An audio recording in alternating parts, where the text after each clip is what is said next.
After the Fukushima Daiichi nuclear accident in Japan last year, the nuclear industry did some soul-searching and decided to take a slower pace towards the construction of new reactors globally. But what a lot of people don't realize is that according to World Nuclear Association data, there are 9 new planned and proposed category reactors on the cards today than they were before the accident. Demand for nuclear power remains resilient, with ramping electricity requirements around the world and volatility in fossil fuel prices, and of course the preference for global concerns over carbon-neutral sources. The majority of this demand comes from Asia. We asked Mr. Greg Cochran his take on the industry and its future. Greg has over 25 years worth of experience in international mining in commodities such as gold, coal, base metals, and of course uranium. Greg also holds a Master of Science in Mining Engineering and Mineral Economics. Mr. Greg Cochran, thank you very much for your time in speaking to us this morning. Let's start at the top. What exactly is uranium? Uranium is a wonderful element. We have so many elements that are worthwhile and useful in society today, and mining is responsible for producing all of those, of course. And uranium has its own unique spot. It's mildly radioactive. Not only is it mildly radioactive, but it brings lots of other benefits apart from the generation of nuclear power. According to your knowledge, how many nuclear reactors functionally do we currently have around the world? The nuclear power industry has certainly been growing less quick in the more recent sort of last 10 years or so, but we've seen a general increase. There's at the moment about 430 nuclear power stations in operation. And then, more importantly for the future, there's about 60 that are under construction, about 160 that are in the planning phase, and then about another 320 that are in the distant planning phase. So we're looking at more than doubling the reactor fleet in the next 10 to 15 years. How exactly does a power plant work, in layman's terms, of course? The mechanics and the physics around a nuclear reactor generating electricity are the same as it is for a coal-fired power station or a hydroelectric scheme at the back end. You've got to produce or turn a turbine in order to generate electricity. Coal-fired power stations burn coal. In the case of a nuclear power station, we take uranium, we upgrade it a little bit, we create tiny little nuclear pellets, we create a nuclear reaction which creates heat. Heat warms up water, creates steam, and that steam drives the turbine which produces electricity. And that process, as with a lot of other things, would create a byproduct. What exactly is nuclear waste? There are different types of nuclear waste, and one has to be careful of how you define that. Effectively, when your fuel load is completed inside a nuclear reactor, we call that used fuel, and the reason why we do that is it's not entirely waste. It can actually be reprocessed and turned around and put back into a reactor again. But there are different levels of nuclear waste. So you get high level, which is obviously the highly radioactive stuff that you get out of the reactor core when it's finished, when it's effectively been burnt. Then you get low levels of nuclear waste, and that is true waste in the true sense of the term. And that comes a lot from the use of nuclear medicine, so hospitals and things like that are treating people, that are diagnosing cancers, that are treating cancers, that are saving people's lives through the use of radiation, radiotherapy. That's low-level nuclear waste, and that can be discarded, put into general, specially designed, but nothing too spectacular or sophisticated, land waste systems. In terms of nuclear waste, though, we have to be a lot more cautious because it is more highly radioactive. But technically, there are proven, tried and tested means of discarding that waste. Mr. Cochran, does fuel demand for nuclear power largely drive uranium demand? Totally. In fact, yes. The total consumption of uranium globally, and just in round figures, is in the order of about 180 million pounds a year. That 180 million pounds a year is exclusively going into nuclear power generation worldwide. That's what we're all aspiring to, or the existing miners are producing. Produce uranium for the purposes of the generation of nuclear power. let's take a look at Fukushima, the nuclear accident that took place last year. Afterwards, the world went into a flat spin. Germany, France, and Japan, for example, stated that they would slowly but surely be moving away from nuclear energy. Do you see that taking place at all? Let's have a look at the event itself, first of all, and then we can just talk a bit about what the implications are for the industry itself. Fukushima was this horrendous, huge earthquake that generated a massive tsunami, a tidal wave, in which some 15,000 people in Japan lost their lives. Think of the human tragedy that was involved around that catastrophe. Allied to that was this emergency around the actual nuclear power station itself, in which there were very few injuries and certainly no deaths and no radioactive nuclear related injuries. So the whole world focused its attention on this very serious event, understandably, and yet seemed to lose focus and sight of the real tragedy that actually was the real earthquake and the tsunami. Now, the political response from the Germans and from Switzerland, and it was nothing but political response, was fascinating in terms of human behavior, because here you had countries totally unaffected by any earthquake or any tsunami making short-term decisions on long-term energy policy which will come back to bite them. Let's put this into a bit of perspective. Barely a month, and it might have been 2 months, after the Fukushima, to the earthquake, and whilst the emergency was still playing out, and when Germany had made this pronouncement to stop nuclear, and it's not France, by the way, France continues as is, although they are reassessing their diversity of their energy supply. Germany had a disaster. They had a real disaster. 31 people died from bean sprouts. You know, bean sprouts that us health nuts put in the salad. So 31 people were poisoned and died in Germany. 3,000 people were hospitalized.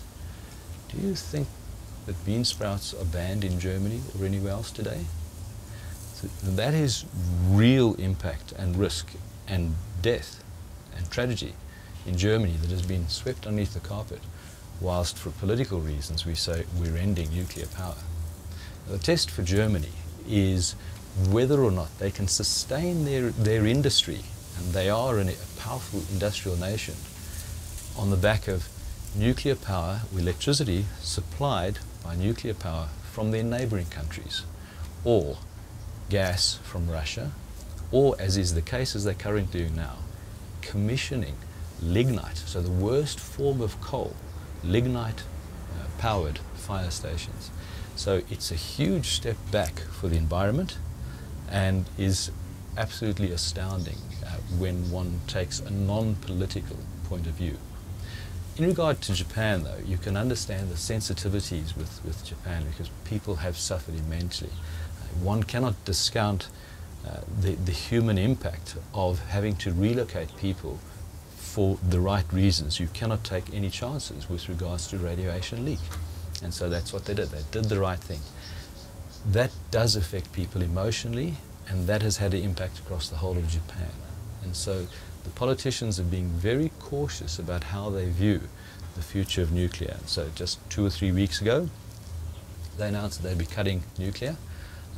2 days later, they kind of diluted that somewhat, because they recognize that the economy in Japan is not sustainable without a fully diversified sources of energy. Natural gas and fracking has been adding a little bit of new pressure to the uranium energy sector and the prices thereof, which is underpricing coal at the moment. On top of Fukushima, are there more concerns right now in terms of what they're seeing for uranium demand? That's a good question, and you know, nuclear has to compete with all forms of energy. So it's not just because it's sound rationale for the environment, it also has to be cost effective. And what we've seen by the analysis that has been conducted in the US, and that is nuclear remains very competitive. Sure, in the short to medium term, specifically in the US, the low cost of natural gas which is a phenomenon that's only happened in the last 5 years, is enabling them to go slowly on new nuclear capacity because they've got this windfall. But it doesn't solve the environmental issues, but it is an issue that we compete against them. That being said, I stress the importance of a diversified energy supply in any economy, particularly the large industrialized economy. And so people like the UK are not only looking at but actively planning, despite the fact that they also have access to natural gas, new nuclear reactors. So it is a short-term challenge, but in the longer term people want to diversify, and they realize that the operating costs of nuclear are very, very low. Let's not forget that nuclear is the only power industry that fully accounts for the whole cycle from cradle to grave. That's what we are responsible for.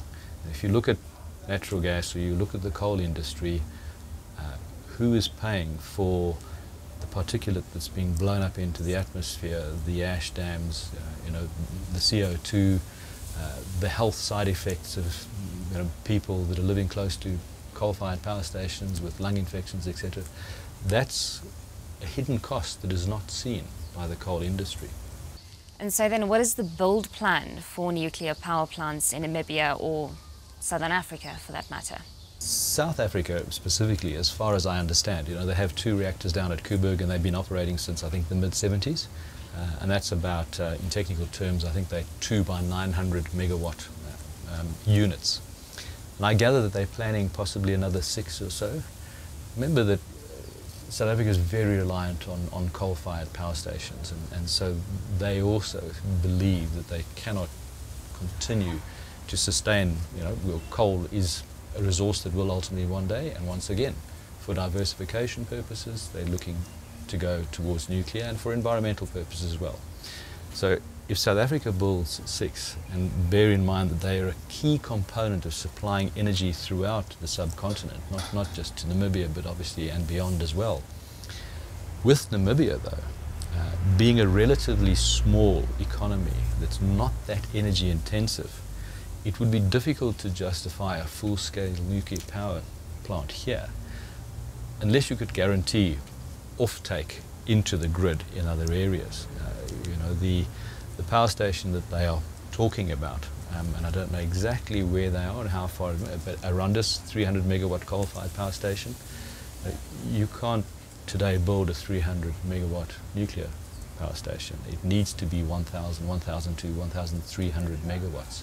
So it's a scale thing, but it's also a technical thing in that an economy that builds a nuclear power plant needs to have depth of skills in nuclear physics, nuclear engineering, etc. Not even Australia has that capability today. Now they have a small research reactor, and that's normally where countries start. They start with a 20 megawatt or so research reactor. Enables really good things, enables them to train people, to develop a whole understanding about the nuclear cycle. It also has an added benefit, by the way, and Australia and Canada are really good at this.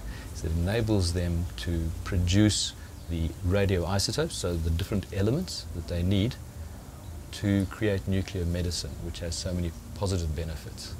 And so that's a first sort of step. Maybe one day South Africa's design of the pebble bed reactor, which is this smaller modular type reactor, maybe that will be successful, and then that's the time, perhaps I'd argue, that Namibia could seriously look at installing a smaller nuclear power plant here. And so when are we going to see something reflecting that in the prices right now? Uranium spot price is what's around $46 per pound at the moment. Do you see a catalyst in the future? Most of the players in the uranium industry are of the firm opinion that there will be a dramatic turnaround within 18 months to 2 years. And the drivers of that turnaround are, we recognize in the short term that with Japan having switched off all bar 2 of its reactors at the moment, it's not actively purchasing nuclear fuel in the market. So that's taken out the 3rd or the 4th largest player in the nuclear industry from a demand point of view. So demand is down, whilst there is sufficient supply. And in fact, currently you would argue that uranium miners are producing slightly more than what is required. Countries like Kazakhstan that have been hugely successful in developing at explosive rates a uranium industry are satisfying that demand and more. However, if you wind the clock forward 18 months and you assume that there will be a gradual increase in offtake and consumption out of Japan, reality is setting in that they do need more nuclear power plants to keep their economy going. They imported $55 billion worth of additional fuel, carbon-based fuel, to keep their economy going. So for them, they'll be turning on, that'll suck in more demand and increase the levels of demand. But not only that, supply is a major issue. And perhaps all the utilities, the nuclear utilities, don't quite recognize this. For example, for the last 20 or so years, we have been benefiting, or the nuclear fuel plants have been benefiting from historically nuclear weapons in the USSR that have been downblended to create nuclear fuel from power stations. Now that's 15% of the market, so 24 odd million pounds in a 180 million pound market, which is going to disappear at the end of next year. Take a comparison, that's something akin to Saudi Arabia switching off its oil supply overnight to the world. So that's a key element in our future supply-demand gap forecasts. In addition to that, there are mines that will be closing and there are projects that are just not happening. And we can cite Olympic Dam, we can cite Trekopi overnight, sad news for us here in Namibia, closing down. That production is not going to come up. There are many mines and projects that are slowing down or just not being developed. And so that all signals a looming supply crunch. We would hope that there is a price response to encourage development of new mines, because that's what's needed. Yes, on one side we could say we'd like to see $200 a pound uranium. The other side, that's probably bad for the industry. So we need logical and responsible increases in prices to generate the sufficient confidence for the investors, for our backers, to develop new mines. When it comes to obtaining uranium, who's currently got the upper hand, state-owned entities or private utilities? Yeah, that's a good question. They do compete against each other. In terms of fuel buying, I wouldn't necessarily say that one has an advantage over the other. When it is just a direct offtake contract, whether it is, and remember the Japanese have their own independent, like TEPCO, Tohoku, or Shikoku energy companies, Exelon in the States, or the state-owned entities in France or in China or Korea. I think where the state-owned entities, specifically in Korea and more recently in China, which is really relevant for Namibia, have an advantage is putting their foot on a particular resource and signing that up for the future. So what we've seen in particular more recently here in Namibia with the acquisition of extract resources, Swakop uranium, by CGNPC. So they have taken that project out of the market. So the non-SOE utilities, the Exelons of this world, will never get a pound of uranium out of Husab. That will all go to China. And so that's where the SOEs have an advantage. But there again, the commercial, call it, or the non-state-owned utilities aren't in the business of actually buying up assets. They just want to secure supply. Will the uranium juniors, like for instance Paladin, be able to hang on for as long as it takes for demand metrics to sustainably improve their stocks? I sincerely hope so. Paladin are our largest shareholder. They're very supportive of our strategy, and let's face it, they are the only, call it junior. They're perhaps a lot bigger than a junior, but the only junior that has made that successful transition to operator in the recent nuclear and uranium resurgence. But times are really tough at the moment, and in particular, in our operating environment in Namibia, where we generally have lower grade deposits, and so we need to be competitive in other areas to make them work. And $45 a pound is a killer. It's challenging for Rossing to make money. It's challenging for Langer to make money, Paladin, Langer Heinrich to make money. And it is a question of survival. Obviously, in a case like Rossing, they have Big Brother Rio Tinto standing behind them. On the other hand, Paladin has been smart in terms of trying to financially secure its future by negotiating long-term offtake. And this is, I guess, another instance that gives us confidence in the future, is that there are undisclosed, because they don't want to make themselves known, utilities that are that concerned about supply in 6, 7, 8 years' time that they will write out a check to Paladin for $200 million to secure that supply 8 years out. So that's what they've done. They've been smart in terms of trying to fund the company to make sure that it does survive in the short term, but it's challenging nonetheless. And then a little bit closer to home, Deep Yellow and of course its Namibian subsidiary, Reptile Uranium. What's on the cards for the future of the company? The biggest challenge that companies like ourselves face, compared to, say, a Paladin which generates its own cash flow, albeit under pressure because of the low prices, for us, we're entirely reliant on raising capital to survive, and we've just successfully raised about 12 million Aussie dollars in the last 3 months to sustain our operations here. The objective with our operations, we have 2 key projects which we are progressing almost simultaneously. The Omahola project, local word for stew because it's a mixture of 3 deposits, is actually the last remaining high-grade, in inverted commas, by Namibian standards, high-grade project in Namibia, somewhat similar in grade, not in size, to the Husab deposit from extract. So we're just about to commence metallurgical test work, and we're doing feasibility studies and ongoing drilling to prove up that project. But it will take time, and there's still a lot of work to go. We also have a second project, the Tuba Sand project, which is some very clever technology to unlock what would normally be an uneconomic deposit because it's low grade.